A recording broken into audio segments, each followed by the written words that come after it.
නමෝ තස්ස භගවතෝ අරහතෝ සම්මා සම්බුද්දස්ස නමෝ තස්ස භගවතෝ අරහතෝ සම්මා සම්බුද්දස්ස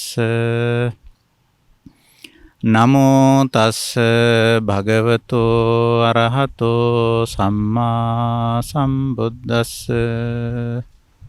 සාදු සාදු සාදු.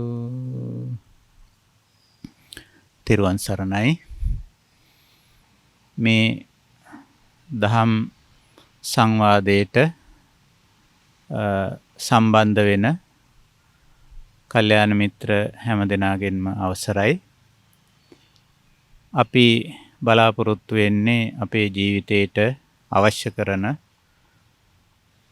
ධර්මෝපදේශයක් මේ මොහොතේ සැලකිල්ලට ගන්නට, තේරුම් ගන්න, අවබෝධ කරගන්න, වටහා ගන්නටයි.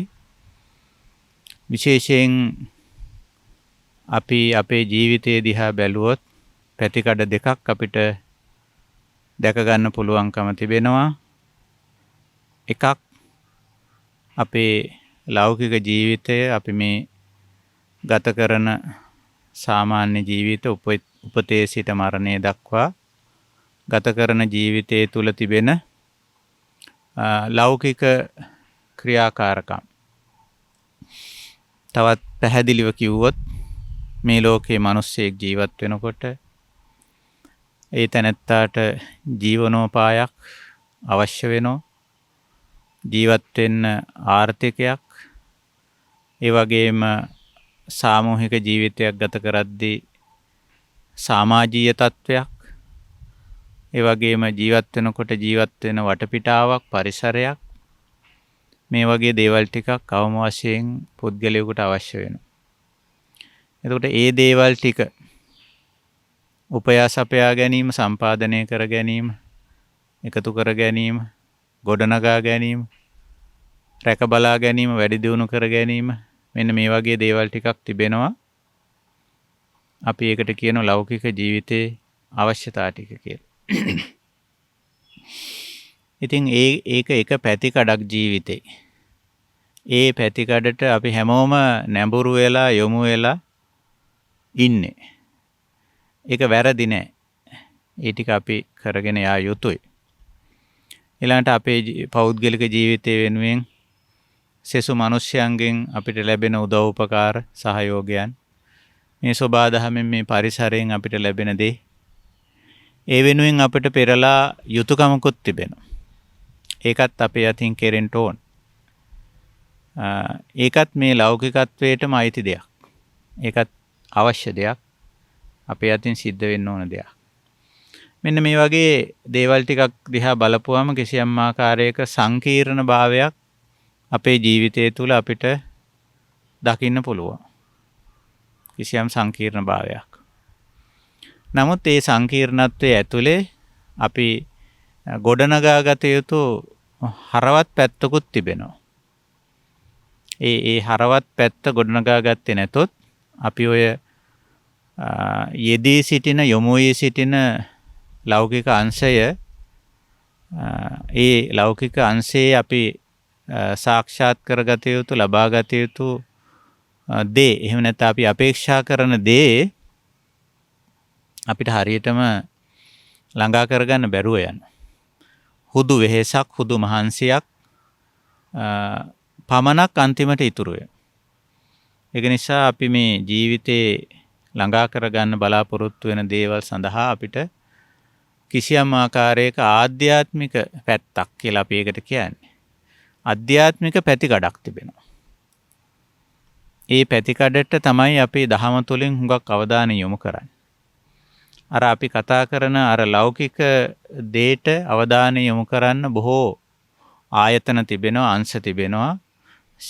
ඊට අදාළ ක්‍රියාකාරකම් හුඟක් තිබෙනවා. දැන් අපි ගත්තොත් ආර්ථික වැඩ පිළිවෙලට හුඟ දෙනෙක් යොමු වෙලා තිබෙනවා. කොහොමද මිල මුදල් හම්බ කරන්නේ, කොහොමද ඒවා යොදන්නේ, කොහොමද ආයෝජනය කරන්නේ, ඒවා ගැන හුඟක් සාකච්ඡා සම්මන්ත්‍රණ තියෙනවා.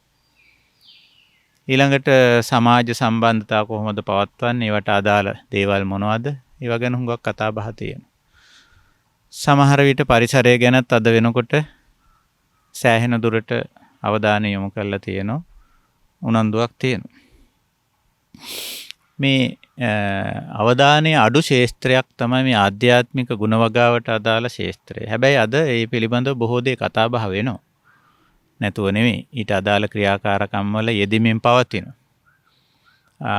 ජනමාධ්‍ය පවා ඒ සඳහා සැලකිය යුතු අවධානයක් යොමු කරලා තියෙනවා. දැන් මේ සාකච්ඡාව ඔබ දකින්නේ නැත්නම් ඔබ අහුම්කම් දෙන්නේ මේ අලුත් තාක්ෂණික මාධ්‍යයකින්. ඉතින් එවැනි මාධ්‍ය පවා මේ සඳහා ගොඩනැගිලා තියෙනවා. ඒ අතින් අපි සතුටු වෙන්න ඕන කාරණයක්. කොහොම නමුත් මේ අධ්‍යාත්මික පැතිකඩ පිළිබඳ අපි ටිකක් අවධානය යොමු කරන්න අවශ්‍යයි. එතකොට මොකද්ද මේ අධ්‍යාත්මය කියලා කියන්නේ? බුදුරජාණන් වහන්සේගේ දහමේ නැත්නම් අපි ඒකට කියන පාළිය කියලා. එහි මේ අධ්‍යාත්මය කියන වචනේ සඳහන් වෙන්නේ අජ්ජත් කියලා. අජ්ජත්තං කියලා සඳහන් වෙන්නේ. ඒක අපි සංස්කෘත භාෂාවේ උරුවට ආධ්‍යාත්මය කියලා කියනවා. එතකොට මේකට අපි අර්ථකථනය කරන්න පුළුවන් අජ්ජත්තං කියන්නේ තමා වශයෙන් සලකන පරිබාහිර ලෝකයෙන් අදාළ දේ නෙමෙයි. තමන් වශයෙන් සලකනු ලබන යම්කිසි කොටසක් තිබෙනවා. ඒ කොටසටයි අජ්ජත්ත කියන වචනයෙන් කියවෙන්නේ ඒ කොටසට. දැන් මොකද්ද මේ තමන් වශයෙන් සලකනු ලබන? සාමාන්‍යයෙන් සම්මුතික වශයෙන් අපි මම කියලා තමන් කියලා විවහාරයක් තියෙනවා. මොකද්ද ඒකෙන් අදහස් කරන්නේ? මූලික වශයෙන් අපේ අංශ තුනක් මේකට අන්තර්ගත වෙනවා. එකක් තමයි මම වශයෙන් ගත්තම පුද්ගලයෙක් වශයෙන් ගත්තම මේ පුද්ගලයාගේ චර්යාත්මක අංශය. චර්යාව කියලා කියන්නේ අපි සාමාන්‍යයෙන් අපේ කායික හැසිරීම.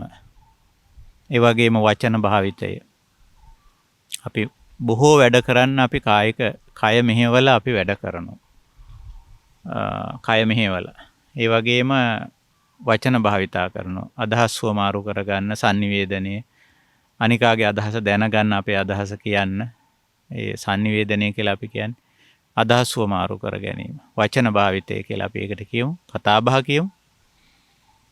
ඊළඟට ඔය දෙක පදනම් කරගෙන අපි මේ ද්‍රව්‍ය භාණ්ඩ වස්තු පරිහරණය කිරීමක් අපේ තියෙනවා. ඊළඟට පුද්ගල සම්බන්ධතා පැවැත්වීමක් තියෙනවා. සමහර වෙලාවට යම් වගකීම් තනතුරු වගේ දේවල් දරනවා.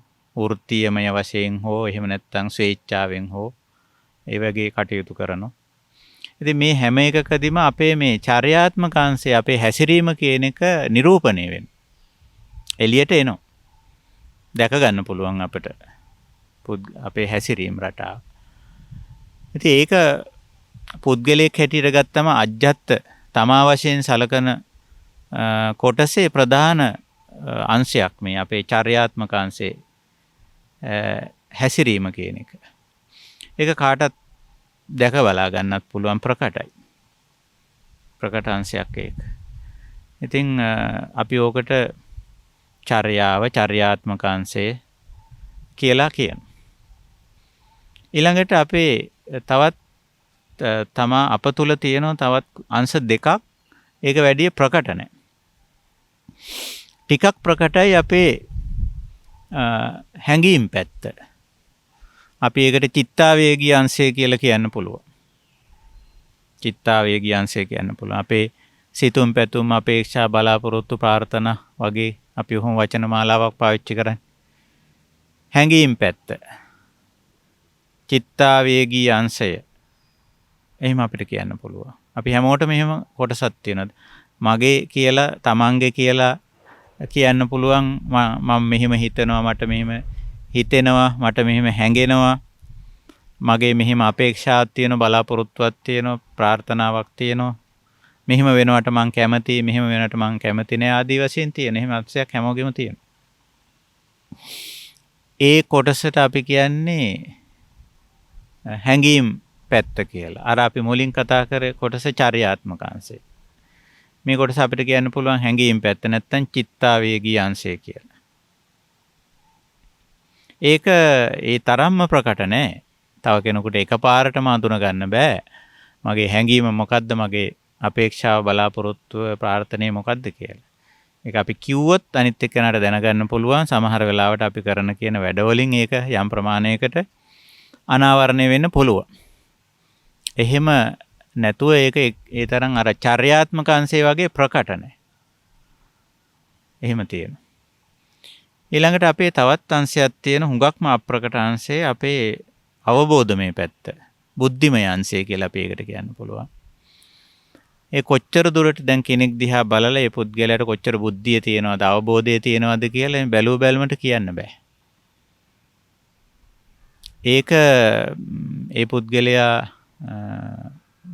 අදහස් සුදහස්, ඔහුගේ ක්‍රියාකාරකම් එවැනි දේවල් හරහා තමයි යම් ප්‍රමාණයකට ඒක අනාවරණය කරගන්න පුළුවන් වෙන්නේ. ඔහු දක්වන ප්‍රතිචාර අනුව, ඔහු යමක් පැහැදිලි කරන ආකාරය අනුව, යමක් හසුරවන ආකාරය අනුව, අන්න ඒ වගේ දේවල් පදනම් කරගෙන අපිට මේ පුද්ගලයා කොතරම් බුද්ධිමත්ද, ඔහුගේ දැනුම, අවබෝධය කොතරම් දුරට තියෙනවද කියලා අපිට දැනගන්න පුළුවන්. එතකොට මේ තමා වශයෙන් සලකන අජ්ජත්තම්, තමා වශයෙන් සලකන අංශය, ආධ්‍යාත්මික අංශය කියලා අපි ගත්තොත් ඔන්න ඔය ප්‍රධාන ශේස්ත්‍ර තුනක් අපිට හඳුනා ගන්න පුළුවන්. චර්යාත්මක පැත්ත, ඒ වගේම චිත්තාවේගී අංශය සහ බුද්ධිමය අංශය. ඔය තුනේ එකතුවට අපි පෞරුෂය කියලා කියනවා. පුද්ගල පෞරුෂයක් කියලා කියන්නේ ඔය තුනේ එකතුවට. එතකොට මේ අධ්‍යාත්මික දියුණුව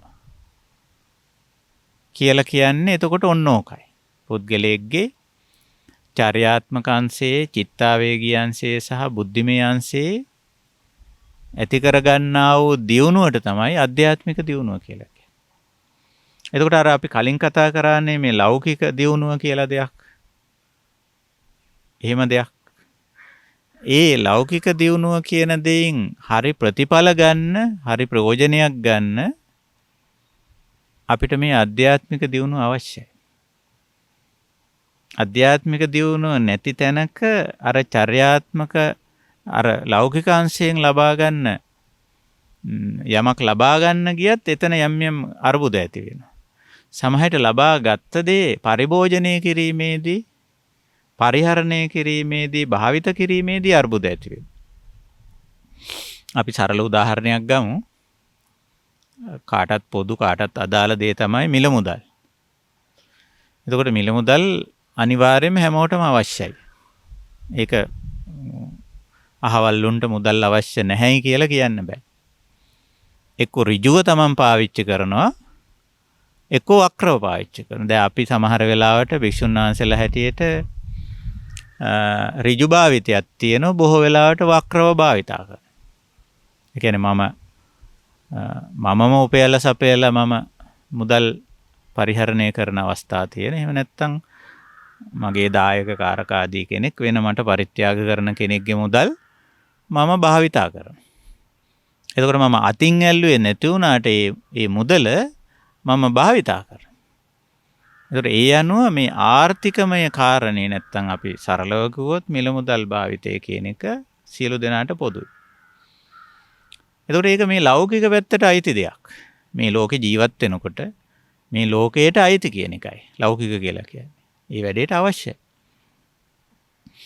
එතකොට ඒකට කවුරුත් නැමිලා යොමු වෙලා යෙදිලා පෙළඹිලා ඉන්නවා. ඒකට උත්සාහ කරනවා. ඒකට අදාළ ක්‍රියාමාර්ග සකස් වෙලා තියෙනවා. ආර්ථික ක්‍රමවේද කියලා අපි ඒවට කියනවා. ආර්ථික මාර්ග කියලා කියනවා. මුදල් උපයන මාර්ග කියලා කියනවා. මුදල් උපයන ක්‍රම කියලා කියනවා. රස්සාවල් කියලා, ජොබ් කියලා නොඑක් වචන වලින් පාවිච්චි කරන්නේ ආර්ථික පැත්ත. ඒතර යම් කෙනෙක් මුදල් උපයන්නේ යද්දී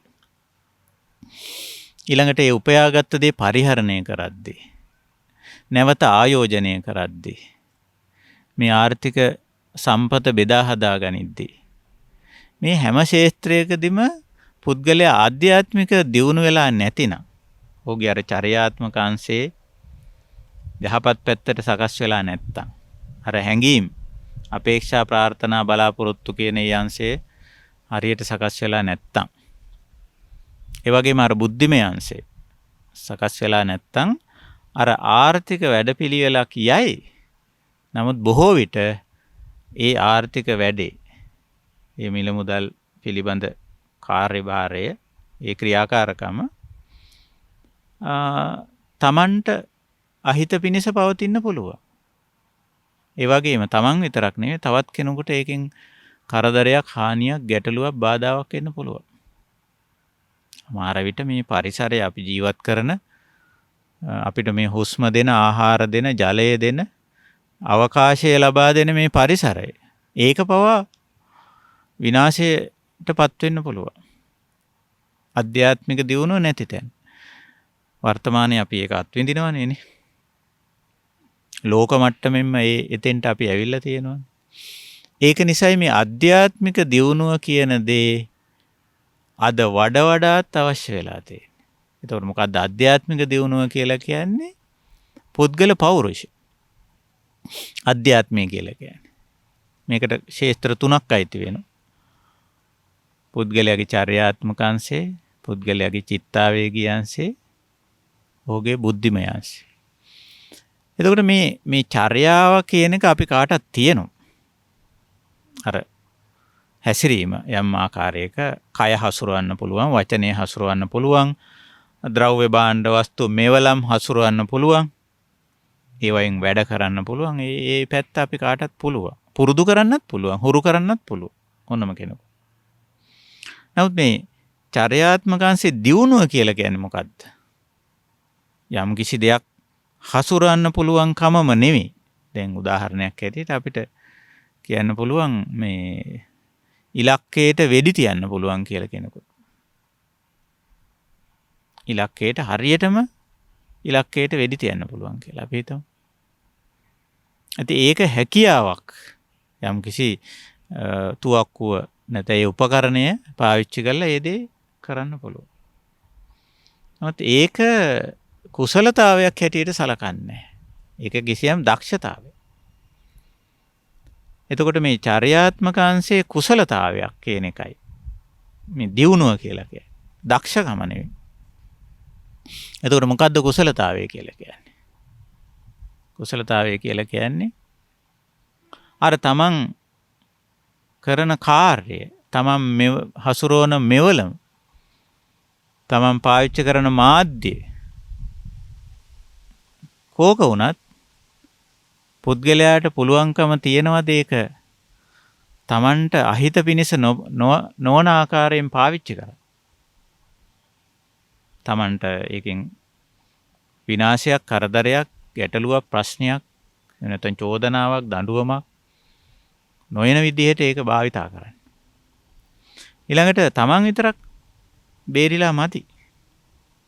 අපි අපෙන් පරිබාහිර අය ඉන්නවා. පර කියලා අපි ඒකට කියන්නේ. අත්ත කියන්නේ තමන් පාලි භාෂාවෙන් පර. අනිත් අයට, අනිත් මිනිස්යන්ට විතරක් නෙමෙයි, සතා සීපාවට, ගහට කොළට, පරිසරයට, සබාදහමට හානියක් නොවන විදිහට ඒක හසුරවන්න පුළුවන්. අර තමන්ගේ මාධ්‍ය, තමන් කය මෙහෙवला කරන වැඩක් නම් ඒක. එහෙම නැත්නම් කිසියම් උපකරණයක් මෙහෙवला කරන කාර්යයක් නම් ඒක. එහෙම නැත්නම් ඊට වැඩිය සංකීර්ණ මාධ්‍යයක් මෙහෙවනෝ නම් අන්න ඒක. ඔය ඕනම එකක් අන් අයටත් අයහපතක් නොවන විදිහට කටයුතු කරන්න පුළුවන්. ඒක හසුරවන්න පුළුවන්. ඒක ක්‍රියාත්මක කරන්න පුළුවන්. ඒකේ ක්‍රියා ඒහි යෙදෙන්න පුළුවන්. ඊළඟට තමන් අනුන් විතරක් නෙවෙයි මේ දෙකම එකට අරගෙන. එකට ගත්තම අපි කියන්නේ සමස්තය කියලා. එතන තමනුත් ඉන්න, තමන් නොවන අනිත් දේවලුත්, අනිත් අයත් ඉන්න. එතකොට සමස්තය. මෙන්න මේ සමස්තයටම අයහපතක්, ප්‍රශ්නයක්, ගැටලුවක්, කරදරයක්, දුක්ඛ දෝමනස්යක්, පීඩාවක්, හිංසාවක් නොවන විදියට මේක කරන්න පුළුවන්ද? කය මෙහෙवला කරන යම්කිසි ක්‍රියාකාරකමක් කරන්න පුළුවන්ද? අන්න කුසලතාවය. ඒකයි කුසලතාවය. එතකොට ඒ පුද්ගලයා මේ අපි උදාහරණයට ගත්තේ ආර්ථික ක්‍රියාකාරකමක් නේ. ආර්ථික ක්‍රියාකාරකමක යෙදෙනවා. ඔහු යම්කිසි වෘත්තියක හෝ නැත්නම් යම්කිසි ගොවිතැන වගේ මොන හරි සොයන් තමන් කරන කාර්යයක හෝ ව්‍යාපාරයක හෝ මොක හරි යෙදෙනවා. යෙදිලා උපයනවා. ඒක පරිභෝජනය කරන, බෙදා හදා ගන්න, සංරක්ෂණය කරගන්න, ඊට පස්සේ ආයෝජනය කරන, මේ හැම දෙයක්ම කරනවා. ඒවා කරන්න ඕනනේ. නමුත් ඔහුට පුළුවන් මේක Tamanට අහිත පිනිස නොවන විදිහට, තව කෙනෙකුට අහිත පිනිස නොවන විදිහට මේ කාර්ය කරන්න. සමස්තයටම අහිත පිනිස නොවන විදිහට කරන්න පුළුවන්. අන්න ඒක කුසලතාවය. අන්න ඒක ආධ්‍යාත්මික දියුණුව. තමා වශයෙන් ගත්තොත්, පුද්ගලයා වශයෙන් ගත්තොත් ඒ පුද්ගලයා දියුණු. එහෙම නැතු ආර්ථික වශයෙන් දියුණුයි කියලා කියන්නේ විශාල මිල මුදලක් හම්බ කරගත්ත කෙනෙක්, විශාල ව්‍යාපාරයක් කරන කෙනෙක්, විශාල ආයෝජනයක් කරන කෙනෙක්, විශාල ඩිපොසිට් එකක් තියෙන කෙනෙක්, තැන්පතුවක් තියෙන කෙනෙක්. ඒ අර්ථයෙන් නෙමෙයි. ඒ අර්ථයෙන් නෙමෙයි. ඒක කොච්චර දුරට අන්නර ගුණාත්මක භාවයේ මත පදනම් වෙලා ඒ කාර්යය කරනවද කියන එක මත තමයි ඒක තීරණය වෙන්නේ. එතකොට ඔන්න දැන් අපිට තේරෙනවා චර්යාත්මක අංශය. ඊළඟට අපේ අධ්‍යාත්මික අංශයේ අපිට ටිකක් අප්‍රකට අංශයක් චිත්තාවේගී අංශය. අපි ඒකට කියනවා හැඟීම් පැත්ත කියලා. අපි කාටත් එහෙම අංශයක් තියෙනවා. සජීවී මිනිසෙකුට හැඟීම් තියෙනවා. හිතෙනවා. ඒවා සමහර විට සිතුවිලි විටක අපේක්ෂා බලාපොරොත්තු බවට හැරෙනවා, අපේක්ෂා බවට හැරෙනවා, ප්‍රාර්ථනා බවට හැරෙනවා, ඉලක්ක බවට හැරෙනවා. ඔය වගේ නොඑක් විදිහේ ස්වરૂපයෙන් මේ හැඟීම් පැත්ත තියෙනවා. එතකොට ඒ ඕන එකක් තියෙන්න පුළුවන් මිනිස්සුෙකුට. එහෙම දේවල් තියෙන්න පුළුවන්. බැරි නෑ.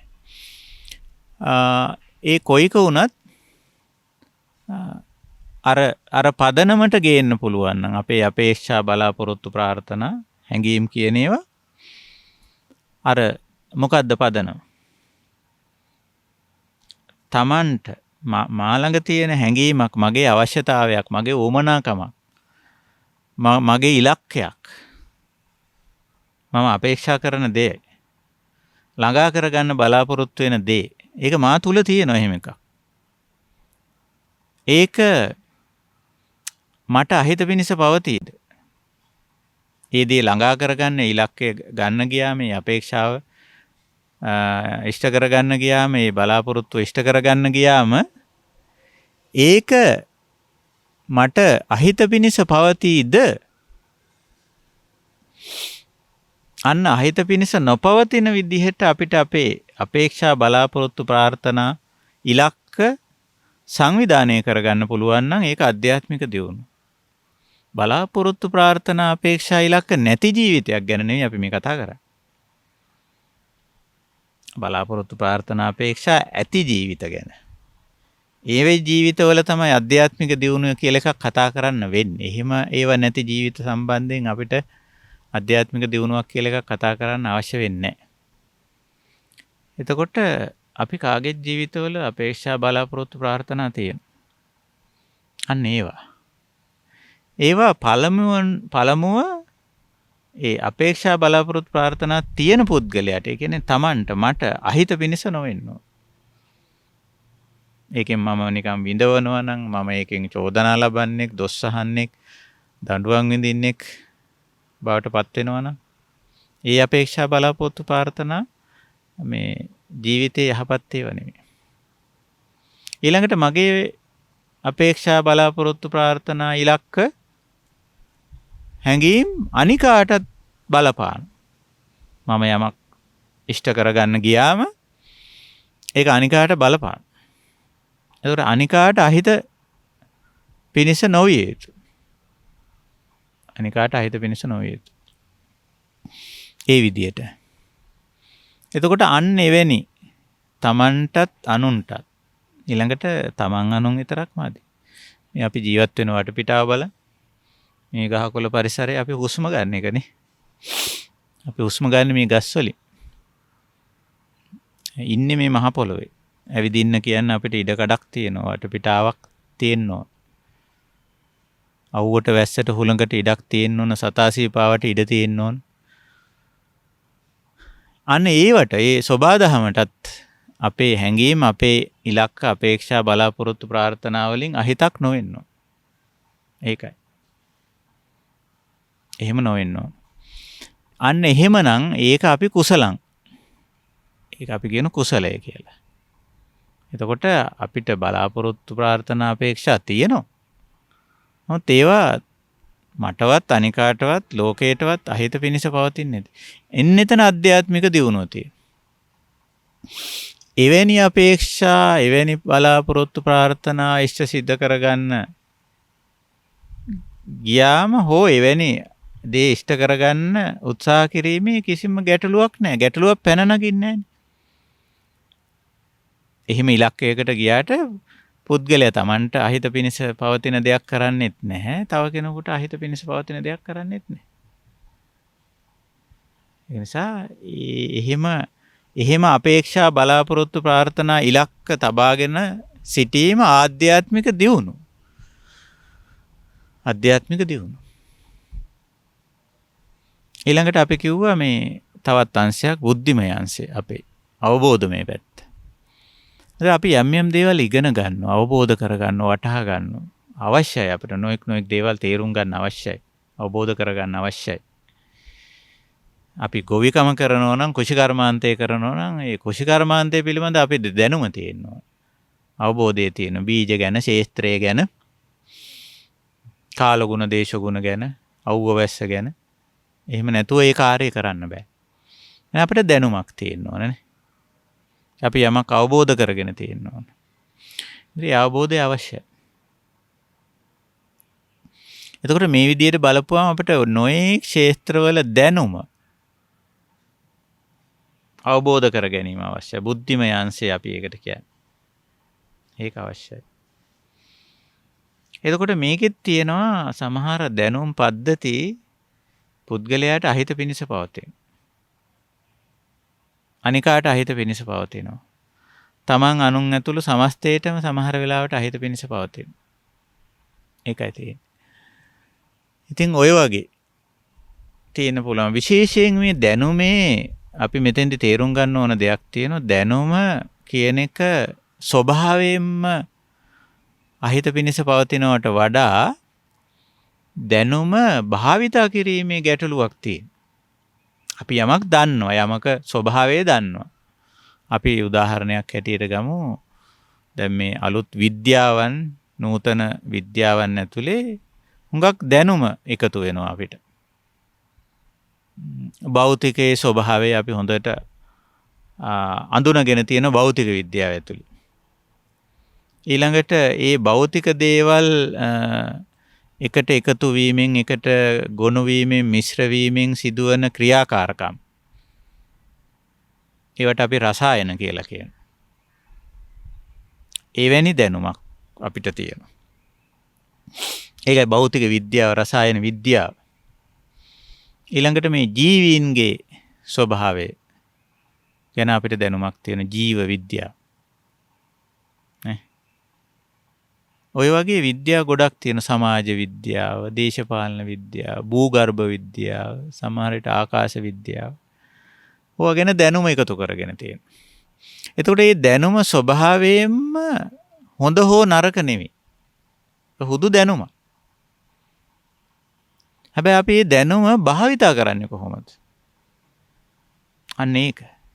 ඒ භාවිත කරන ආකාරය අනුව තමයි ඒ දැනුමට අපි වටිනාකමක් දෙන්නේ. මේ දැනුම හොඳයි, මේ දැනුම නරකයි කියලා. ඇත්තටම ස්වභාවයෙන්ම ගත්තම කිසිම දැනුමක් හොඳත් නැහැ, කිසිම දැනුමක් නරකත් නැහැ. දැන් අපි ගමු භෞතික විද්‍යාවේදී හොයාගත්තා පරමාණුව ගැන. න්‍යාස්ටිය පිළිබඳව පරමාණුව පිළිබඳව හොයාගත්තනේ. එතකොට දැන් මේ දැනුම හොඳ හෝ නරක නෙවෙයිනේ, දැනුමක් එක්තරා දෙයක් පිළිබඳව. හැබැයි මේ දැනුම අපි පාවිච්චි කරලා තියෙන දෙපැත්තකට. අපි මේ න්‍යාස්ටික දැනුම නැත්තම් පරමාණුක විද්‍යාව, පරමාණුව පිළිබඳ එහි ක්‍රියාකාරීත්වය, එහි හැසිරීම, ඒ බලගන්වන්න පුළුවන් ආකාරය, බලගන්වල බලය මුදාහරන්න පුළුවන් ආකාරය පිළිබඳව අපි දැනුමක් ලබාගෙන තියෙනවා. අපි මේ දැනුම පාවිච්චි කරපු නැත්නම් භාවිත කරපු ආකාරය මොකද්ද? ඒකේ තියෙන දෙපැත්තක් නේ. මේ පරමාණුව පාවිච්චි කරලා තියෙනවා අපි ඊටාම විශාල හානිකර දේවල්. පරමාණු බෝම්බ හදලා තියෙනවා. හදලා පාවිච්චිත් කරලා තියෙන ලෝකේ. විශාල මිනිස් ඝාතන කරලා තියෙනවා. අදත් ඒවයි ප්‍රතිඵල භුක්ති විඳින්මින් තියෙනවා. අනිත් පැත්තෙන් පරමාණුක විද්‍යාවෙන් බොහෝ යහපත් දේ කරලා තියෙනවා. බොහෝ යහපත් දේ කරලා තියෙනවා. මානවය. ඒතර දැන් මෙතන තියෙන්නේ භෞතිකයේ ප්‍රශ්නයක් නෙවෙයිනේ. භෞතික විද්‍යාවේවත් පරමාණු විද්‍යාවේ මේ දැනුමේ ප්‍රශ්නයක් නැහැ. මෙතන තියෙන පුද්ගලයාගේ අධ්‍යාත්මික නොදියුණුකම. පුද්ගලයා වශයෙන් ගත්තම ඔහු දන්නේ නැහැ ඔහු ළඟ තියෙන දැනුම නිසි විදිහට, නිවැරදි විදිහට භාවිතා කරන්නේ. ඔන්න ප්‍රඥාව කියන්නේ ඔන්න ඕක.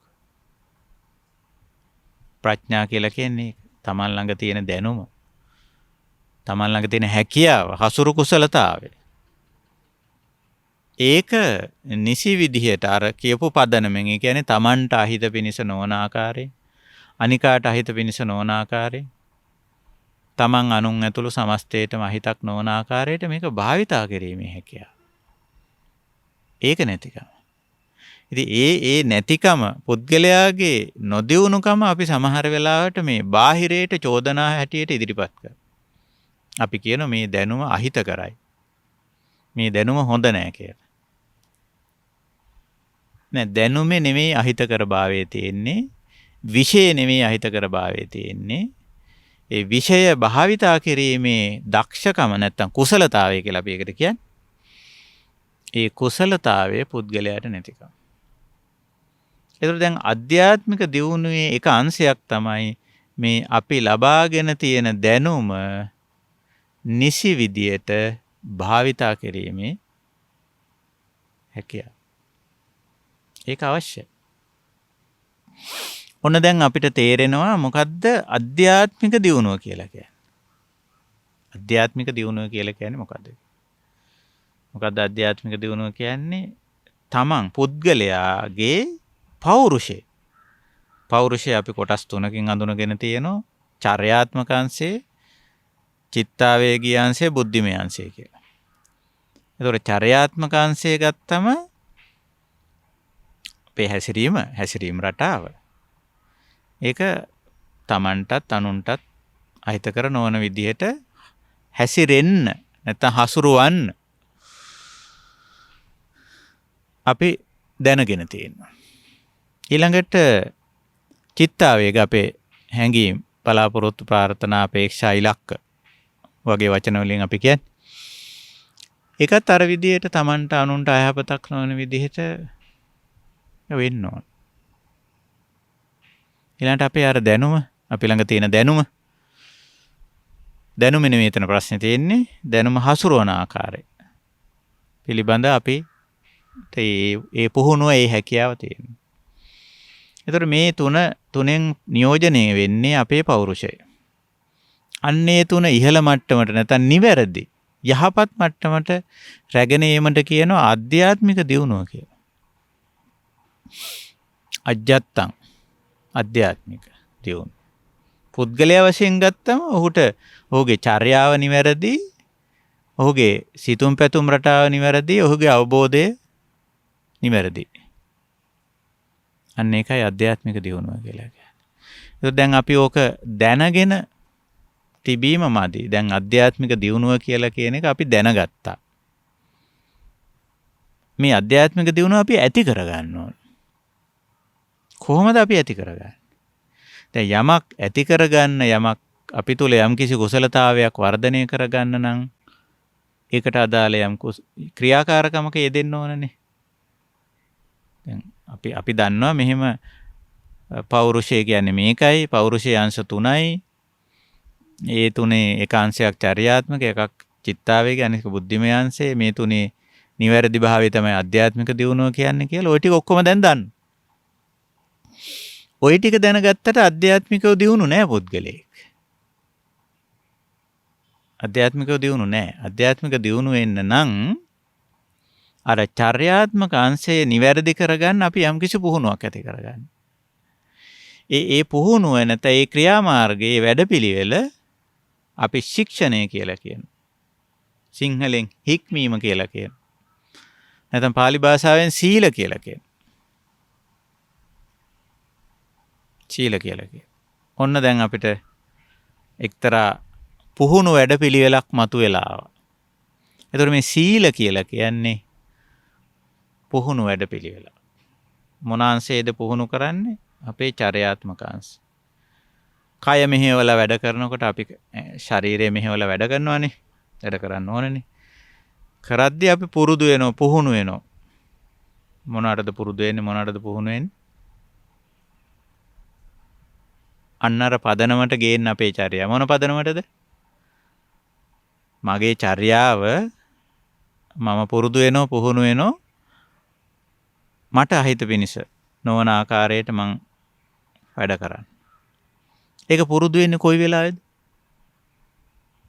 පුරුදු වෙන්නේ මම වැඩ කරන වෙලාවේ. වැඩක් නොකරන වෙලාවේ මේක පුරුදු වෙන්න බෑ. පුහුණු වෙන්න බෑ.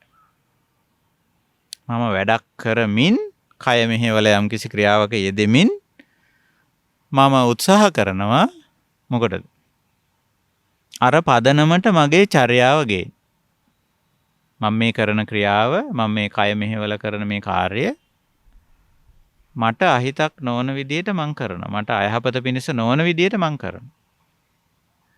ඊළඟට මට විතරක් නෙවෙයි මං වග වෙනවා අනිකාටත් ඒකෙන් අයහපතක් නොවන විදියට මම මේ වැඩේ කරනවා. ඒක තමයි පුහුණුව. ඒක තමයි කුසලතාව වඩා ගන්නවා කියලා කියන්නේ. ඒක තමයි කුසලයේ වඩනවා කියලා කියන්නේ. අපි දැන් මේ කුසල් වඩනවා කියන වචනයක් දැන් හුඟක් පාවිච්චි වෙනවානේ. කුසලයේ වඩනවා කියලා කියන්නේ. මම වැඩ කරනවා.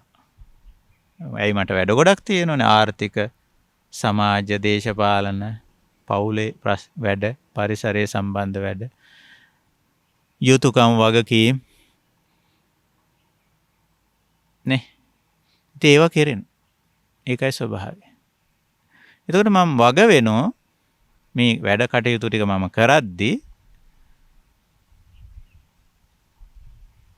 මට අහිතක් නොවන්න, අනිකාට අහිතක් නොවන්න, මේ මම අනිකා ඇතුළු සමස්තයටම අහිතක් නොවන විදිහට මම මේ වැඩ කරන්න පුරුදු වෙනවා. පුරුදු වෙන එක පොඩි පොඩි වැඩෙන් පටන් ගන්නවා. කය මෙහෙवला වැඩ කරද්දී මම කොස්ස අරන් අමදිනවා නම්, අතු ගන්නවා නම්, ඉදල අරන් අමදිනවා නම්, අතු ඒ තනියෙන් කරන වැඩක් නේ. ඒකෙදි මේක පුරුදු වෙන්න ලේසි. තනියමනේ කරන්නේ, මමනේ කරන්නේ. ඉතින් මම ගොඩක් කල්පනාවෙන් මම මේ වැඩක් කරනවා, අවශ්‍ය වැඩක් කරන්නේ මේ අමදිනවා, පිරිසිදු කරනවා, වත කරනවා. ඒක කරද්දී මම වග වෙනවා මේක මේ විදිහට කරන්න. ප්‍රාණඝාතයක් නොවෙන්න, ඊට පස්සේ අදත්තාදානයක් නොවෙන්න, වැරදි කාම සේවනයක් නොවෙන්න මට පුළුවන් ඒ කාර්යය කරන්න. කොටින් මේක දුරාචාරයක්, දුෂ්චරිතයක් නොවන විදිහට මට ඒ කාර්යය කරන්න පුළුවන්. ඒකට මම පොඩ්ඩක් මහන්සි වෙන්න ඕන, කැප වෙන්න ඕන, කල්පනාකාරී වෙන්න ඕන. මම මේ මොකද්ද මේ වෙලාවේ කරමින් ඉන්නේ? අන්න ඒකට අවධානය යොමු කරන්න ඕන. ඒ වගේම මේක තේරුම් ගන්න ඕන මම මේ වෙලාවේ මේකයි කරමින් ඉන්නේ. අර පැත්තට නොයටෙන්න යම්කිසි වීරියක් කරන්නත් ඕන. ඒකයි ස්වභාවය. ඔන්න ඔය විදිහට. ඊළඟට අපි කිව්වා මේ චර්යාත්මක අංශයටම අදාළයි මේ කතා බහ sannivedanaya වචන භාවිතය අදහස් හුවමාරුව කියලා අපි කියන්නේ. ඕක වචනේනුත් කරනවා ලේඛන මාධ්‍යේනුත් කරනවා දෙවිදියට. ඒකෙත් අරම තමයි. ඒක පුරුදු වෙන්න ඕන, පුහුණු වෙන්න ඕන. ඒක කුසලයක් බවට හරව ගන්න ඕන. කතා නොකරන ඉන්න කෙනෙකුට මේක පුරුදු වෙන්න බෑ. කතා කරන්නේ නැති කෙනෙකුට මේ වචනේ පිළිබඳ කුසලතාවය ඇති කරගන්න බෑ. ඒකට කතා කරන්න ඕන. හැබැයි කතා කරද්දී බොරු නොකියන්න, කේලාම් නොකියන්න, පරුස වචන, ඉස් වචන නොකියන්න වග වෙනවා. වග බලා ගන්න. කතා නොකර ඉන්නව නෙවෙයි. කතා නොකර ඉඳීම සීලයක් නෙවෙයි. කතා නොකර ඉන්න අය ඉන්නවා. ඒක සීලයක් නෙවෙයි. බුදුදහමේ උගන්වන්නේ සම්මා වාචා. වාචා නැති තැන, කතා බහක් නැති තැන සීලයක් කියලා දෙයක් නෑ. එහෙම දෙයක් අපේක්ෂා කරන්න බෑ. එහෙම දෙයක් එහෙම කුසලතාවයක් වඩන්න බෑ. ඒක කතා කරද්දී අපි අර පදනමට කතාව ගේන මොන පදනමටද? අර Tamanට අහිත පිණිස නොවන ආකාරයට කතා බහ කරන්න. අනිකාට අහිත පිණිස නොවන ආකාරයට කතා කරන්න. සමස්තයට අහිතක් නොවන විදියට කතා බහ කරන්න පුරුදු වෙන්න. එතකොට පුද්ගලයා ඒ චර්යාත්මක අංශය ওই විදියට දියුණු වෙනවා. ඕවා තමයි මේ ආර්ය මාර්ගයේ පෙන්වන්නේ සම්මා වාචා, සම්මා කම්මන්ත ආදී වශයෙන් දක්වලා තියෙන්නේ. ඊළඟට අපි ওই කය වචන දෙක මෙහෙवला තමයි අපි ජීවනෝපාය කරන්නේ. ආජීව කියලා කියන්නේ. දිවි පැවැත්ම කියලා කියන්නේ. ඒක. ඒ විදිහට. ඉතින් ජීවිතේ පවත්වනවා අපි ජීවිතේ ජීවත් වෙන නොඑක් වැඩ කරනවා. ඉතින් කය මෙහෙලා වැඩ කරනවා, වචනේ භාවිතා කරනවා. සමහරව ජීවනෝපාය හැටියට තෝරාගෙන තියෙන්නේ මේ වචන භාවිතය වෙන්න පුළුවන්. පොතපත ලියනවා වෙන්න පුළුවන්, දේශන කරනවා වෙන්න පුළුවන්. කටින් කරන වචන භාවිතයෙන් කරන දේවල් වෙන්න පුළුවන්. එහෙම ප්‍රශ්නයක් නැහැ. එහෙම දේවල් කරන්න පුළුවන්. ඊළඟට කයින් කරන වැඩ වෙන්න පුළුවන්. ශ්‍රමය වගුරුවල එහෙම කරන වැඩ වෙන්න පුළුවන්. ජීවනෝපායේ තියෙන ආජීවය ඇතුලේ. ඒක ප්‍රශ්නයක් නෑ. හැබැයි ඒක තෝරද්දී ජීවනෝපාය තෝරද්දී Tamanට අනුන්ට අහිතක් නොවන ජීවනෝපායක් අපි තෝරන්න ඕන. තෝරලා විතරක් මදි. ඒක ක්‍රියාත්මක කරගෙන යද්දී හරි ජීවනෝපායක් තෝරන්න පුළුවන්. තේරුවත් මදි. ඒක කරගෙන යද්දිත් Tamanට අනුන්ට අහිතක් නොවන විදිහට ඒක ක්‍රියාත්මක කරන්න.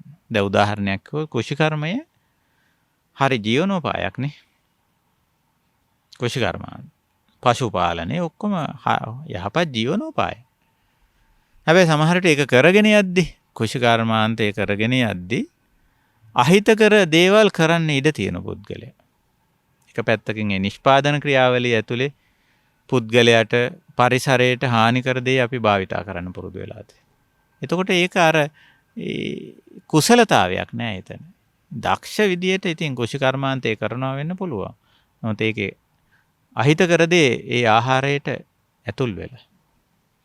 සත්ව පාලනය අපිට කරන්න පුළුවන්. සතෙක් හදන්න පුළුවන් අපිට. එයාව රැක බලා ගන්න පුළුවන්. එයාට අවශ්‍ය උපස්ථාන ටික කරන්න පුළුවන්. කන්න බොන්න දෙන්න පුළුවන්. ඒ ටික කරලා ඒ සතා දෙන දෙයින් කොටසක් අපිට ගන්න පුළුවන්. කිරි ටික ගත හැකියි අපිට. ඒත් අපිට යුතුයකමක් තියෙනවා. පැටියාගේ කොටස තියලා තමයි අපිට කිරි ටිකක් ගන්න පුළුවන්කම තියෙන්නේ. ඒ සතාගේ කිරි මූලික වශයෙන් අයිති පැටියට. අපේ අම්මගේ කිරි අපිටනේ. අපි වෙනුවෙන්නේ අම්මට කිරිය දෙන්නේ. ඒ වගේ සතා එළදෙන නම් එළදෙනගේ කිරි මූලික වශයෙන් අයිති වහු පැටියට.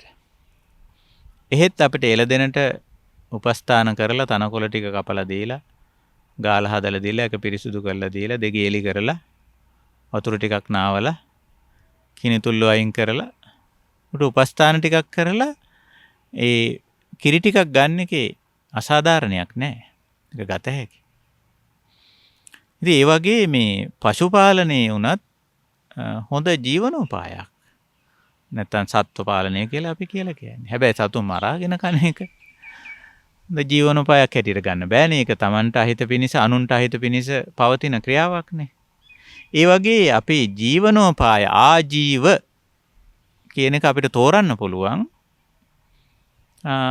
ඒ වගේම ඒක ක්‍රියාත්මක කරද්දි කරගෙන යද්දිත් ඒ විදිහටම සම්මා පාලි භාෂාවෙන් කියන්නේ. අර සම්මා කියන වචනෙන් කියවෙන්නේ අන්න අර ගුණාත්මක පදනම. සම්මා වාචා සම්මා කම්මන්ත සම්මා ආජීව. ඔය චර්යාත්මක අංශයට වැටෙන දේවල් ඔය. ඉතින් සම්මා කියන්නේ ඒක. පාලි භාෂාවෙන් තනි වචනයකින් කිව්වට ඒකේ පුළුල් අදහස පුළුල් අර්ථය වෙන්නේ තමන්ට අහිත පිණිස නොවන අනිකාට අහිත පිණිස නොවන තමන් අනුන් ඇතුළු සමස්තයටම අහිත පිණිස නොවන කියන එකයි. ඒක තමයි සම්මා කියන්නේ. එතකොට අපිට ආජීවයක් තෝරන්න පුළුවන්. දිවි පැවැත්මට අවශ්‍ය දෙයක් තෝරන්න පුළුවන්. ඒක අපි අර පදනමට ගේන්න ඕන සම්මා කරගන්න. අන්නේ හැකියාව අපි කියන අධ්‍යාත්මික දියුණුව කියලා. අද අපේ මාතෘකාව අධ්‍යාත්මික දියුණුවනේ. මේ කතා කරන්නේ ඒක ගැනනේ. ආයි ලෞකික දියුණුව නෙමෙයි. ලෞකික දියුණුව කියන එක එක්තරා ඒකේ තියෙන්න පුළුවන් මතු පිටින් නිකන් ලස්සන පිටකවරයක්. ලෞකික දියුණුවේ නමුත් ඇතුළත විශාල ඛේදවාචකයක්, විශාල විනාශයක්, විශාල හානියක් තියෙන්න පුළුවන්. පුද්ගලයා වශයෙන් ගත්තම ඔහු ලෞකික වශයෙන් හොඳට මිල මුදල් තියෙන, ගේ දොර හරි හම්බ කරගෙන හදාගෙන තියෙනවා, යාන වාහන තියෙනවා. ඒ වගේ දේවල් තියෙන්න පුළුවන්. නමුත් ඇතුලේ විශාල ඛේදවාචකයක් තියෙන්න පුළුවන්. විශාල විදියට ඔහු ඒ ක්‍රියාකාරකම ඇතුලේ පෞරස් කරලා තියෙනවා. තමන්ට අහිත පිණිස දේ බොහෝ කරලා තියෙන්න පුළුවන්. අනිකාට අහිත පිණිස හේතු වෙන බොහෝ දේ කරලා තියෙන්න පුළුවන්. පරිසරයට විශාල විනාශයක් කරලා තියෙන්න පුළුවන්. එතකොට ඒක අපි අධ්‍යාත්මික දියුණුවක් හැටියට සලකන්නේ නැහැ. ඒකයි තියෙන්නේ. ඉතින් ওই විදිහට මේ චර්යාත්මක අංශේ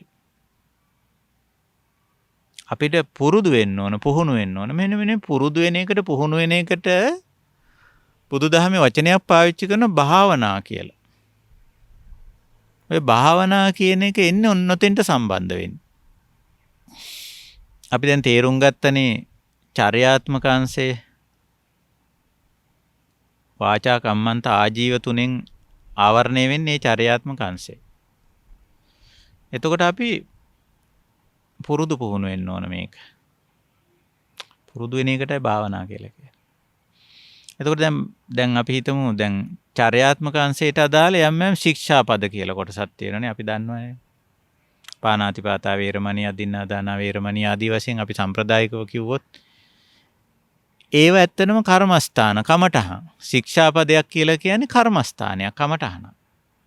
ඇයි? එතන තියෙන කල යුත්තක් නේද කිය? එක්ක වැලකී යුත්තක්, කල යුත්තක්. අපි වැඩක යෙදෙනෝ එතෙන්දී වග වෙනෝ පාණාතිපාතා වේරමණී ප්‍රාණඝාතය නොවෙන්න අපි උපරිම අවංක උපරිම කැපවීමකින් ඒක වැඩ කරනවා. ඊළඟට මොනවා හරි අත්පත් කර ගැනීමක්, පරිභෝජනය කර ගැනීමකදී අදින්නා දානා නොවෙන්න. ඒක Tamanට අයත් දෙයක් ගැනීමක් නොවන්න, Tamanට අයත් නොවන දෙයක් පරිහරණය කිරීමක් නොවෙන්න වග බලාගන්න. එතකොට ඒක පුහුණු වෙන එකක්, ශික්ෂාපදයක්. එහෙමයි. ඉතින් ওই විදිහට ඔය ශික්ෂාපද කියන්නේ ඇත්තටම හැම එකක්ම කමඨහන්. කමඨහනක් කියලා කියන්නේ කුසලයක් වඩා ගන්න ක්‍රියාවක්. එහෙම නැත්නම් අකුසලයක් ගෙවා දමන ක්‍රියාවක්. ඒකටයි බුදුදහමේ කමඨහනක් කියලා කියන්නේ. ඒකට හැම කමඨහනකින්ම සිද්ධ වෙන්නේ අධ්‍යාත්මිකව දියුණු වීම පුද්ගලයා. තමා වශයෙන් දියුණුවටපත් වෙනවා. ඒකයි කරන්නේ. ඉතින් ඔන්න ඔය විදිහට අපි අධ්‍යාත්මික දියුණුව කියන්නේ මොකක්ද කියලා අපි අද කතා කළා. ඒ වගේම අධ්‍යාත්මික දියුණුවේ අංශ 3 කතා කළානේ. චර්යාත්මක අංශය, චිත්තාවේගී අංශය, බුද්ධිමය අංශය කියලා. ඊළඟට ඊට අදාළව අපි කතා කළා මේ ප්‍රකට අංශය, චර්යාත්මක අංශය. ඒක අපි කොහොමද මේ භාවනාව? ඒකට අපි කියන්නේ සීල භාවනා කියලා. දැන් භාවනා කියන එක අපි වචනේ මෙතෙන්ට සම්බන්ධ වුණානේ. සීල භාවනා. අපි පුරුදු වෙනෝ කය මෙහෙवला වැඩ කරද්දී අර පදනමට ගේන්න අපේ කායික ක්‍රියාකාරකම්. වචන භාවිතයේදී අර පදනමට ගේන්න උත්සාහ කරනවා. ඒකයි. ඊළඟට ජීවනෝපාය කරද්දී පුද්ගල සම්බන්ධතා පැවැත්වීමේදී ද්‍රව්‍ය භාණ්ඩ වස්තු පරිහරණයේදී මේ පදනමට ගේන්න අපි හුරු වෙනවා. ඒක කරන්න පුළුවන්. කරන්න පුළුවන්. සිහිනුවන ඇතුව මේක කළොත් කරන්න පුළුවන්. බැරි නෑ. ඔකේ තව අංශ දෙකක් තියෙනවා. එකක් තමයි ওই චර්යාත්මක අංශය. අනිත් එක මේ අපි කතා කර අංශය චර්යාත්මක අංශය. ඉතිරි දෙක තමයි චිත්තාවේගී අංශය සහ බුද්ධිමය අංශය. අපි මේ දෙක ගැනත් අවධානය යොමු කරමු. ඉදිරි සාකච්ඡාවකට අපි ඒක තියනවා. අද සාකච්ඡාව අපි ඔතකින් හමාර කරනවා. අපි බලමු ඉදිරි සාකච්ඡාවකදී මේ අධ්‍යාත්මික දියුණුවේ අනිත් අංශ දෙක. ඒ අංශ දෙක ටිකක් අප්‍රකටයි. මම ඒක ටිකක් වෙනම කතා කරන්න කල්පනා කරේ ඒ හේතුව නිසා. ඔබට දැන් අධ්‍යාත්මික දියුණුව කියන එක තේරෙනවා. නමුත් මේකේ භාවනා පැත්ත, එහෙම නැත්නම් ඒක වඩන පැත්ත පිළිබඳව අපි ඩිංගක් වෙනම කතා කරොත් හොඳයි. ඔය අප්‍රකටාංශය. දැන් මගේ සිතුම් පැතුම් ඔබට මේ මන් දිහා බලලා කියන්න බෑ. මම කොච්චර බුද්ධිමය අංශයෙන් දියුණු වෙලා තියෙනවද කියලා මා දිහා බලලා ඔබට කියන්න බෑ. එනේ උපකල්පන වශයෙන් කියන්න පුළුවන්. නමුත් කියන්න බෑ. ඒක ටික අප්‍රකට අංශයක්. නමුත් අපේ පෞරුෂයේ ඊටාම වැදගත් අංශයක් ඒක. චර්යාත්මක අංශය වගේ. ඉතින් සමහර විට චර්යාත්මක අංශය මෙහෙ වෙන්නේ අපේ මේ හැඟීම් පැත්තෙන්. චිත්තාවේගී අංශයෙන්, බුද්ධිමය අංශයෙන් තමයි මෙහෙ වෙන්නේ. ඒක නිසා මේ අංශය හුඟක්ම වැදගත් වෙනවා. හොඳයි. අපි එහෙමනම් ඊළඟ දහම් සංഭാෂණයකදී ඒ අංශයටත් අවධානය යොමු කරමු. එහෙමනම් අදට අපේ දහම් සංഭാෂණය මෙතකින් නිමා කරනවා. ඔබ දැන් අධ්‍යාත්මික දියුණුව කියන්නේ කොහොමද කියලා දන්නවා. උත්සාහ කරන්න මේක. අවංක උත්සාහ කරන්න අධ්‍යාත්මිකව දියුණු පුද්ගලයෙක් බවට පරිවර්තනය වෙන්න. ඒකෙන් විශාල ප්‍රතිලාභයක් Tamanට ලැබෙනවා. ප්‍රතිලාභයක් කියන එකෙන් අදහස් කරන්න එපා මේ ලෞකික වශයෙන් උපයාසපයා ගන්න දේවල් වැඩි වෙනවා. ඒ වගේ හිතන්න එපා. ජීවිතේට ලොකු ශාන්තියක්, ලොකු සැනසීමක් මේ හරහා ලැබෙනවා. Taman උපයාසපයාගෙන තියෙනවනේ යමක ඒක හරි සතුටින් භුක්ති විඳලා සරල සැහැල්ලු චාම් ගුණාත්මක ජීවිතයක් ගත කරන්න මේ අධ්‍යාත්මික දියුණුව උපකාරී වෙනවා. ඉතින් ඒක නිසා ඒකට උත්සාහ කරමු. එහෙමනම් ඉතින් මේ මාධ්‍ය කරන ස්වාමින් වහන්සේ, කල්යාණ මිත්‍රයන් වහන්සේ වගේම එහි කාර්යභාරයේ නිරත වෙලා ඉන්න අනිකුත් පින්වත් දරුවන් ඇතුළු හැම දෙනාටමත් අපි ආශිර්වාද කරනවා. ඒ වගේම මේන් ලබා ගන්නා වූ පුණ්‍ය ඵලය හැම දෙනාම අපි බෙදා හදාගමු. මේ ඇති කර ගන්නා වූ කුසල ශක්තිය අපි උපකාරී කරගමු. අපේ ජීවිතයේ අභිවෘද්ධිය සඳහා, ආධ්‍යාත්මික දියුණුව සඳහා අපි උපකාරී කරගමු. ඒ අදිෂ්ඨානයෙන් අද අපේ සදහම් හමුව මෙතකින් නිමා කරනවා. හැම දිනාටම තුනුරුවන්ගේ අප්‍රමාණ ගුණ බලයෙන් සිතක් ශාන්තියක් යහපතක්ම වේවා. කායික මානසික සුවය ඇති වේවා. එයින් ලබන අශ්වශීල තුල සීල සමාධි ප්‍රඥා ගුණ පුරාගෙන මේ ජීවිතයේදීම මේ නිවුණු සැනසුණු බව නිර්වාණ ධර්මයේ සාක්ෂාත් කරගන්නට මේ ධර්ම සංഭാෂණයත් හැම දිනාටම උපකාරී වේවා, උපනිශ්‍රේ වේවා, හේතු වාසනා වේවා කියන උතුම් අදිෂ්ඨානයෙන් අපේ මේ ධර්ම සංഭാෂණය නිමා කරනවා. හැම දිනාටම තෙරුවන් සරණයි.